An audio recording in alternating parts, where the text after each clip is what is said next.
Like you may get confused with the uses of the two words beside and besides. They can be categorized as homonym or homophones also because if you consider these two words, they are sounding same, beside and besides. But what are the differences between them? Let us know it. So welcome to this video.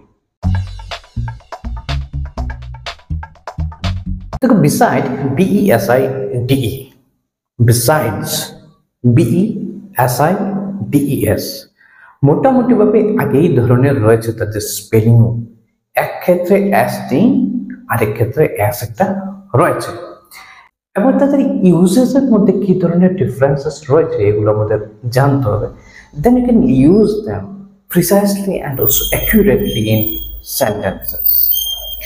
But beside BESIDE এটা নিয়ে আগে আলোচনা করা যাক beside basically is used as a preposition.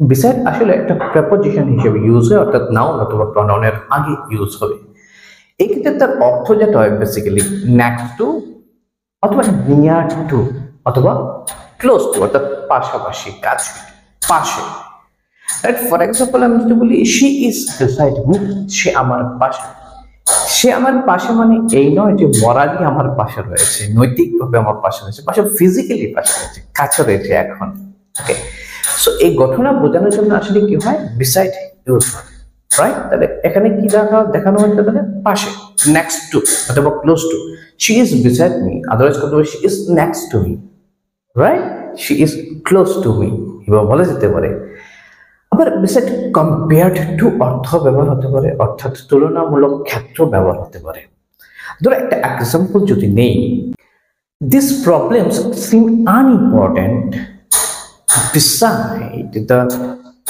potential benefits of the new system নতুন সিস্টেমের তুলনায় এর যে প্রবলেমগুলো ততটা ইম্পর্টেন্ট নয় এক্ষেত্রে দেখো তুলনা বোঝাতেও কি হচ্ছে তাহলে বিসাইড ইউজ হচ্ছে রাইট বাট আলটিমেটলি গঠন যেটা দাঁড়ালো এটা হচ্ছে বিসাইড একটা প্রিপোজিশন হিসেবে ইউজ হচ্ছে এক্ষেত্রে এবার চলো আসলে আমরা বিসাইডস নিয়ে BESIDES বিসাইডস besides একটা প্রিপোজিশন হিসেবে ইউজ হতে পারে আবার besides একটা অ্যাডভার্ব হিসেবে ইউজ হতে পারে ওকে লিঙ্কিং অ্যাডভার্ব হিসেবে একটা ইউজ হতে পারে besides সো কি বললাম তাহলে besides একটা অ্যাডভার্ব হিসেবে ইউজ হতে পারে at the same time it can be also used as a preposition right but এই ক্ষেত্রে তার অর্থ কি হয় besides এর অর্থ সাধারণত হয় অ্যাকসেপ্ট ছাড়া অথবা in addition to moreover এগুলো বোঝানোর জন্য ফার্দার মোর এগুলো বোঝানোর জন্য তাই চলো একটা এক্সাম্পল যদি আমরা দেখে নিই যেমন ধরো there is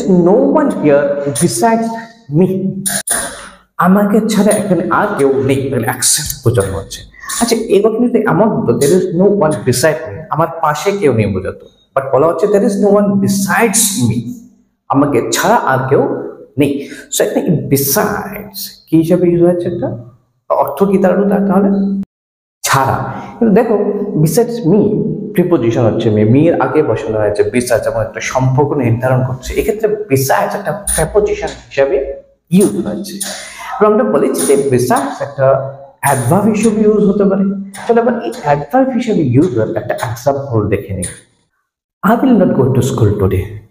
Besides, my health is also not well. আমি আজকে স্কুলে যাবো না তাছাড়া আমার শরীর ততটা ভালো নেই এক্ষেত্রে besides একটা কি হিসেবে ইউজ অ্যাডভার্ব হিসেবে ইউজ হয়েছে তাহলে দেখা গেল besides can be used as a preposition and also as an adverb. Alright? So এবার আরো কতগুলো এক্সাম্পল এখানে দেখানো হলো দেখো এগুলো দেখলে আরো বেশি ক্লিয়ার হয়ে যাবে how we can use beside and then besides. Alright? Okay, go through with it.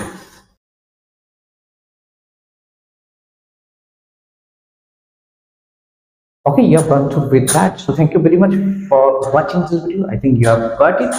And what I wanted to mean actually, yes, if you go through with this correctly and precisely, you can use these two words, beside and besides, accurately and also precisely in different sentences.